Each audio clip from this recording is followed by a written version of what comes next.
అందరికీ ముందుగా వరలక్ష్మి వ్రతం శుభాకాంక్షలు. ఈ వీడియోలో నేను నా ఓన్ ఎక్స్‌పీరియన్స్ నేను పూజ ఎలా స్టార్ట్ చేశాను, మాకు ఆనవాయితీ ఉందా, స్టార్ట్ చేశాక అమ్మవారు నాకేమిచ్చారు, నా ఓన్ ఎక్స్‌పీరియన్స్ అంతా మీతో షేర్ చేసుకుంటాను. పెళ్ళికి ముందు నాకసలు ఇట్లా ఒక పూజ ఉంటదని కూడా తెలీదు నిజానికి. మా అత్తమ్మ వాళ్ళ సైడ్ గానీ, అమ్మ వాళ్ళ సైడ్ గానీ అసలు ఎవ్వరు ఈ పూజ గురించి విని కూడా ఎరగరు. నా పెళ్ళయిన తర్వాత మా పిన్ని నాకు గోల్డ్ పెడదాం అనుకునింది. దానికి మా పిన్ని కాసులు 2 గుండ్లు చేయించింది. మా మ్యారేజ్ ఏప్రిల్‌లో అయింది. ఆగస్ట్‌లో చేయించింది మా పిన్ని. శ్రావణ మాసం మంచి రోజులు ఉంటాయి కదా అని చెప్పి. ఆ టైంలోనే వరలక్ష్మి వ్రతం ఉన్నింది ఆ రోజే. ఇంకా మా అత్త వ్రతం చేసుకుంటుంది. అత్త అంటే మా అమ్మ వాళ్ళ అన్న వాళ్ళ వైఫ్. అత్త వ్రతం చేసుకుంటుంటే నన్ను పిలిచింది తాంబూలానికి. నేను వెళ్ళాను. ఇట్లా పిన్ని కాసులు ఇచ్చింది అని చెప్తే, ఈరోజు వరలక్ష్మి వ్రతం నువ్వు కూడా సాయంత్రం చేసుకొని వేసుకో చాలా మంచిది అని చెప్పింది. అదే నేను ఫస్ట్ టైం వినడం ఇలా ఒక పూజ ఉంది అని. ఇంక నేను అత్త దగ్గరే తెలుసుకున్నా ఎట్లా చేయాలో ఏమని. ఇంకా ఇంటికెళ్ళేటప్పుడు తాంబూలం ఇవ్వడానికి బ్లౌజ్ పీస్‌లు, బ్యాంగిల్స్ అలాంటివన్నీ తీసుకెళ్ళాము. ఈవినింగ్ ఇంటికెళ్ళి లక్ష్మీదేవి ఫోటో పెట్టి కొంచెం నార్మల్‌గా పూజ చేశాను. దీపం పెట్టుకొని, అగరబత్తులు వెలిగించి, కర్పూర హారతి ఇచ్చేసాను అంతే. ఇంక తాంబూలానికి ఒక 5 మెంబర్స్‌ని పిలిచి తాంబూలం ఇచ్చాను. అసలు అవి నేను అమ్మవారి ఫోటోకేసున్నాను పూజ చేసేటప్పుడు. తర్వాత పూజ అయిన తర్వాత సాటర్డే తీసుకొని ఏసుకున్నాను. ఆ ఇయర్ నుంచి నేను ఒక డ్రాస్టిక్ చేంజ్ చూసాను మా లైఫ్‌లో. ఇయర్‌కి అమ్మ మమ్మల్ని ఒక మెట్టు ఎక్కిస్తూనే ఉంది.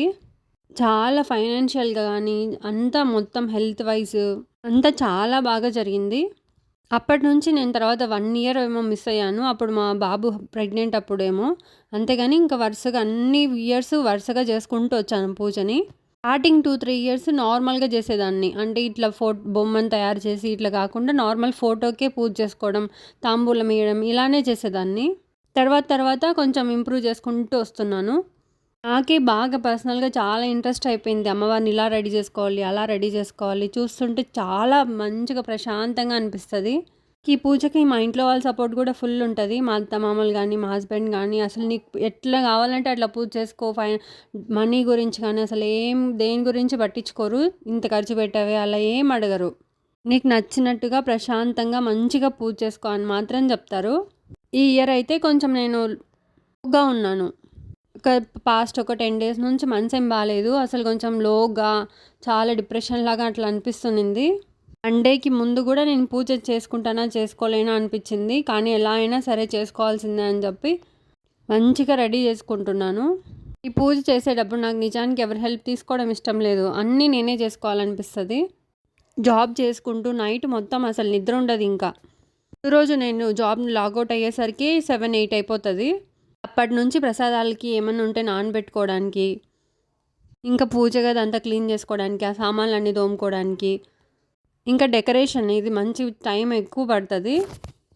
నాకు ఈ అమ్మవారి బొమ్మను రెడీ చేయడానికి లిటరల్లీ 2, 3 అవర్స్ పట్టింది. అంత పిన్స్ అవన్నీ సెట్ చేయడానికి చాలా టైం తీసేసుకుంటుంది. ఇంకా పిల్లలు కూడా ఉంటారు కదా, వాళ్ళని సంధాయించి వాళ్ళని పడుకోబెట్టి నేను ఈ పనులన్నీ చేసుకునేసరికి 12, 1 అయింది. తర్వాత ఒక హాఫ్ అన్ అవర్ పడుకున్నానేమో అంతే. అది కూడా కొంచెం మెడ గుంజుతుంటే పడుకున్నాను. మళ్ళీ లేచి ఇంక అప్పటి నుంచి ప్రసాదాలు ఒక్కొక్క స్టవ్ మీద ఒక్కొక్కటి పెట్టేశాను. మాది 4 బర్నర్స్. 4 బర్నర్స్ మీద 4 పెట్టేశాను. ఇంకా అప్పటి నుంచి గడపను పూజించుకోవడం, అక్కడ ముగ్గు పెట్టుకోవడం, ఇంకా ప్రసాదాలు రెడీ చేసుకోవడం ఇవన్నీ చేసేసరికి నాకు మార్నింగ్ 6 అయిపోయింది. ఇంకా అప్పుడు మా హస్బెండ్ లేసి కొంచెం ఇవన్నీ సెట్ చేయించారు. పూజకు కావాల్సిన సామాన్లన్నీ ఒక చోట పెట్టుకోవడానికి అన్నీ సెట్ చేయించారు మా హస్బెండే. తర్వాత నేను కూర్చొని ఇవన్నీ సెట్ చేసుకొని అమ్మవారికి ఇవ్వాల్సిన తాంబూలం, ఇంకా దీపాలు అవన్నీ సెట్ చేసుకోవడానికి చాలా టైం పట్టేసింది. 7:30 అయిపోయింది. ప్రతి వరలక్ష్మి వ్రతంకి నాకు టైం చాలా ఇంపార్టెంట్. మంచి టైంలో స్టార్ట్ చేయాలి అని మంచి ముహూర్తంలో స్టార్ట్ చేస్తాను. అంటే మార్నింగ్ 9 లోపు నా పూజ అయిపోవాలి. మంచి టైం ఏదైనా ఉంటే అందులో చూసుకొని చేస్తాను. ఈసారి వరలక్ష్మి వ్రతంకి 7:30 నుంచి 8:30 వరకు మంచి టైం ఉందన్నారు. ఇంకా 7:30 పూజ స్టార్ట్ చేసాం.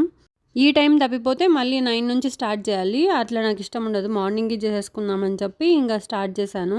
లాస్ట్ ఇయర్ వరలక్ష్మి వ్రతంకి ఫస్ట్ టైం కొత్తింట్లో చేస్తున్నాం కాబట్టి పూజారిని పిలిపించాం. తాంబూలం కూడా ఒక 9 మెంబర్స్ వరకు ఇచ్చాను. మామూలుగా అయితే యూట్యూబ్లో వీడియోస్ ఉంటాయి కదా, అలాంటివి పెట్టుకొని నేనే చేసేసుకుంటాను. ఇంకా ఇంట్లో ఇది సెకండ్ టైం కాబట్టి యూట్యూబ్లోనే పెట్టారు. మా హస్బెండ్ టీవీకి పెట్టారు. మా టీవీ కొంచెం ఇట్లా రొటేట్ అవుతుంది. ఇట్లా ఈ 10కి తిప్పుకొని ఇంకా వీడియో పెట్టుకొని స్టార్ట్ చేసాం పూజని. పూజ కూడా ఆల్మోస్ట్ 1 అవర్ ఉంటుంది. వాళ్ళు చెప్పేదే 1 అవర్ ఉంటుంది. ఇంకా మనం చేసే ప్రాసెస్కి మధ్యలో కొంచెం గ్యాప్స్కి అట్లా 1.5 అవర్ వరకు పడుతుంది. ప్రసాదాలన్నీ రెడీ చేశాక నేను ఫస్ట్ వెళ్ళి మంచిగా రెడీ అయ్యేసి వచ్చిన తర్వాత నేను పూజ స్టార్ట్ చేశాను. ఎట్లాగో మనం కిచెన్లో వర్క్ చేసేటప్పుడు కొంచెం స్ట్రెస్ అవుతాం కదా, అంటే చెమటలు అవన్నీ వస్తుంటాయి. అట్లా పూజ చేసుకోవడం నాకు ఇష్టం ఉండదు. మంచిగా ఫ్రెష్గా ఫీల్ ఉండాలి. అందుకే బాగా రెడీ అయ్యొచ్చి పూజ చేసుకుంటాను.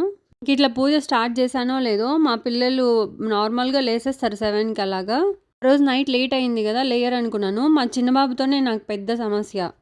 లేస్తే ఒక హాఫ్ అన్ అవర్ వరకు ఏడుస్తూనే ఉంటాడు ఏదో ఒకటి అట్లా. ఖచ్చితంగా నేను ఇలా పూజ కూర్చున్నాను, అప్పుడే లేసాడు. కానీ అసలు ఒక్క మాట కూడా మాట్లాడలేదు. సైలెంట్గా ఆయన కూర్చొని ట్యాబ్ చూసుకుంటూ ఉన్నాడు.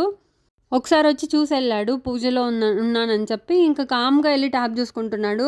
మా అమ్మవారే ఆ రోజు దూరిందేమో ఆయనలో కనిపించింది నాకైతే. నార్మల్గా అయితే నన్ను ఒక చోట కూర్చొనివ్వడు, లేవనివ్వడు. ప్రశాంతంగా పూజ చేసుకునేలా చేశాడు మా పిల్లాడు. నిజంగా పూజ అయితే చాలా బాగా జరిగింది. మధ్యలో నేను ఏమన్నా మర్చిపోతే మా హస్బెండ్ అందిస్తూ ఉంటారు. సరే, ప్రసాదాలు కూడా 9 రకాలు చేశాను.